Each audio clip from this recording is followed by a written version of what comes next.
लो पहले। श्वसन का मतलब ये नहीं कि श्वसन ही उतार लेना। श्वसन का मतलब जैसे हम श्वास नली अपने आकार का, जीव जंतु वनस्पति सब श्वास लेते हैं, नहीं लेते हैं। जैसे मनुष्य है तो मनुष्य श्वास क्या से लेता है? फेफड़ा से। और गलफारा से कौन लेता है? मछली लेता है। गिल्स या गलफारा एक ही होता है। क्लॉम होता होगा, आपके पास ज्ञान होगा बायोलॉजी के। तो श्वास यहाँ पे क्वेश्चन है श्वसन और दहन। इसमें भी देखिएगा एक ही वर्ड, 1 2 3 4 5 लाइन है, इसका समाज 5 गो वर्ड याद करना है। और इसमें से भी कितने वर्ड? 5। इसके अलावा कुछ नहीं। अब यहाँ क्वेश्चन आता है श्वसन, यह कोशिका में होता है। तो हम जानते हैं जो मानव शरीर ही कोशिका से बना हुआ, नाइट वाला क्लास में भी हम कल बताया, मानव शरीर कोशिका से बना हुआ। और वह कोशिका कैसा? 1.25 करोड़। कितने? 1.25। और आपका जो मानव शरीर बना हुआ है एक सूक्ष्म पदार्थ से, जो व्यक्ति का घर्षण से, कितने व्यक्ति के घर्षण से? 2 व्यक्ति के घर्षण से एक मानव पदार्थ बना हुआ एक जीव है। यह कोशिका में, अब यहाँ पे देखिए, यह ऊर्जा चरणबद्ध ढंग से मुक्त होता है। इसमें ऊर्जा जो होता है क्या होता है? विमुक्त होता है। विमुक्त होता है। यह एंजाइम के द्वारा नियंत्रण होती है। यह एंजाइम नियंत्रण का मतलब क्या होता है मालूम है? हमारा मानव शरीर यानी कार्य का नियंत्रण करता है। नियंत्रण करता है, बैलेंस नहीं करता। अनियंत्रण हो गया, नियंत्रण हो गया।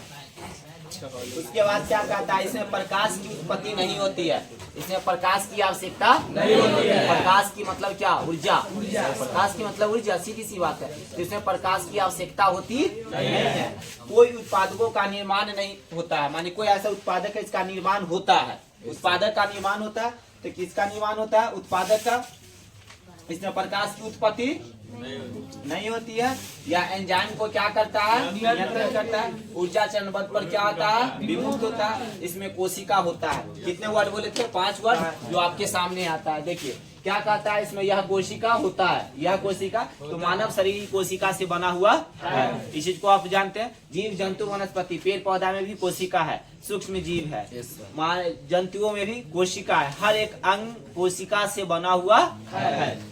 ऊर्जा चरणबद्ध ढंग से मुक्त होती है। ऊर्जा इसमें जो होती है शारीरिक अवस्था में ऊर्जा का चरणबद्ध मुक्त हो जाती है, यानी इसमें कहता है विमुक्त हो जाती है। क्या हो जाती है? विमुक्त। यह एंजाइम के द्वारा नियंत्रण करता है। इससे प्रकाश की उत्पत्ति नहीं होती है। प्रकाश की इसमें आवश्यकता ही नहीं है। कोई उत्पादक का निर्माण इसमें होता है। कोई भी जितने भी पदार्थ है, कोई भी उत्पादक ऊर्जा उपभोक्त का इसमें निर्माण होते है। और इसमें कहता है यह कोशिका इसमें नहीं होती है। अब दहन नाम केमिस्ट्री से ही मिलता जुलता क्वेश्चन है, और बायोलॉजी से दोनों देख लेंगे आप ऐसे भी। इसमें क्या कहता है? दहन।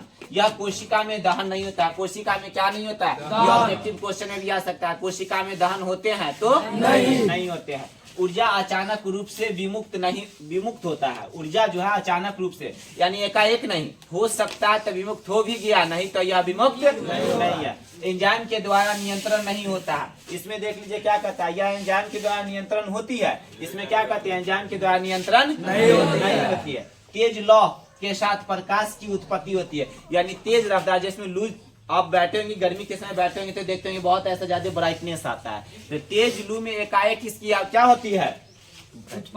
नियंत्रण एंजाइम के द्वारा नियंत्रण होती है। तेज लौ के साथ प्रकाश की उत्पत्ति होती है, मानी तेजी से इसका अगर गति किया तब प्रकाश की उत्पत्ति इसमें होगी। अगर तेजी से अगर चालन नहीं किया तो प्रकाश की उत्पत्ति नहीं होगी। इसमें मैंने पहले बोला नहीं। और इसमें क्या कहता है? तेज यानी रफ्तार धर लिया तो है, नहीं तो नहीं है। अब यहाँ पे कहता है किसी उत्पादन का निर्माण नहीं होती है। इसमें किसी भी उत्पादन का निर्माण होती है, और इसमें किसी भी उत्पादन का निर्माण नहीं होती है। माने इसमें निर्माण की आवश्यकता ही नहीं है। अगर यह 5 नंबर में क्वेश्चन पूछती है तो आप मात्र 2 से 3 इसमें आप लिख सकते हैं। यह कोशिका इसमें होती है, इसमें लिख सकते हैं इसमें कोशिका नहीं होती है। इसमें चरणबद्ध की आवश्यकता विमुक्त होती है। इसमें भी ऊर्जा की अचानक रूप से विमुक्त होती है।